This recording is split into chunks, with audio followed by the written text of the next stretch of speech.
Alright guys, let's separate the root and green stems from one large spring onion or scallion, and with the root end thinly slice it into small pieces. With the green stems, do the same, thinly slicing it, but this time on a slight angle to create diamond or oval shaped pieces. Next, here is 10 grams or 0.3 ounces of coriander or cilantro, or the devil's lettuce, whatever you want to call it, but with this, just give it a quick rough chop, and for those who call it the devil's lettuce, it can be left out. Place the side of your knife on top of 2 cloves of freshly peeled garlic with the blade facing down and push down to crush, then give this a rough chop, but chopping it up nice and small. Doing it like this allows the allicin compound to activate but not become too powerful in flavour, leaving us with a nice mellow garlic infusion. Last but not least, slice one large peeled brown or yellow onion in half, and with it placed in the half moon position, slice it into thin strips, laying it flat once you get 3/4 of the way across to continue slicing safely. Now to make the rice pilaf, place a large saucepan over medium-high heat, add in 2 tablespoons or 28 grams of ghee or clarified butter, allowing it to melt, then add in the thinly sliced onion, the roughly chopped garlic, 1.5 teaspoons or 4 grams of whole cumin seeds for that earthy warmthness,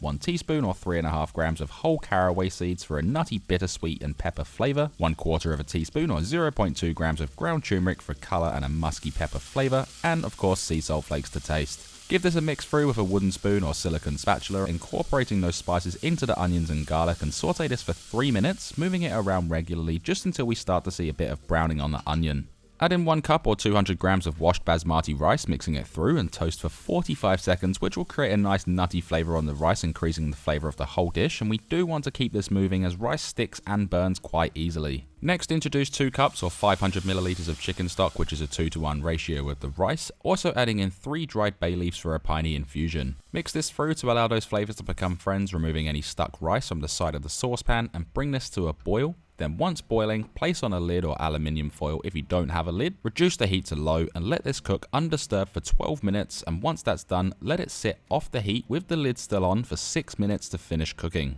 In the meantime, with a large pan over high heat, add in 1 tablespoon or 14 grams of ghee or clarified butter, allowing it to melt, and add in 500 grams or 1.1 pounds of beef mince or ground beef. Break this up and cook for 4 minutes, moving it around regularly, and what we're looking for is for the meat to be browned all over and for the water content to start releasing, but we're not going to evaporate it all as we're going to use it to complement our next ingredients. Also, depending on how much fat is rendered out, you do have the choice to leave it in or drain it, but I do recommend leaving it in for additional flavour. After 4 minutes, let's add in 1.5 teaspoons or 3.5 grams of curry powder, which I get asked a lot about as to why I don't use this in my curries, with the answer being it's more of a seasoning than a spice mix for curries. As for this, we're going to mix it through the beef and cook for 1 minute, moving it around regularly, allowing the curry powder to slightly toast and incorporate into the beef. Next, add in 80 milliliters or 1/3 cup of sweet chili sauce for the slightest of heat and a nice added sweetness, 60 milliliters or 1/4 cup of water to help create a slight sauce, the thinly sliced root end of the spring onion or scallion for freshness, 2/3 of the chopped coriander or cilantro also for freshness, 100 grams or 3.5 ounces of frozen peas because why not, and we can use up stuff we have in the freezer, and a nice big pinch of sea salt flakes to taste. Let's then get back in there and give this a big mix through and cook this for a final 1 minute over medium heat just to allow the peas to heat up, then we can remove this from the stovetop.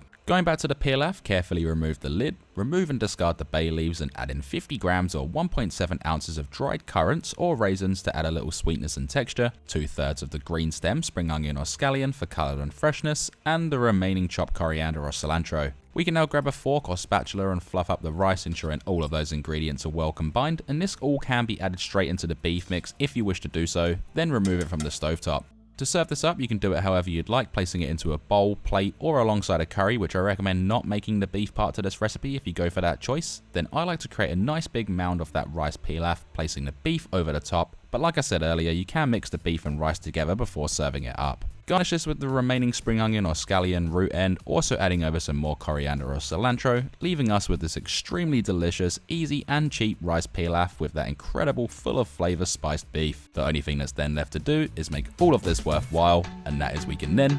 dig in.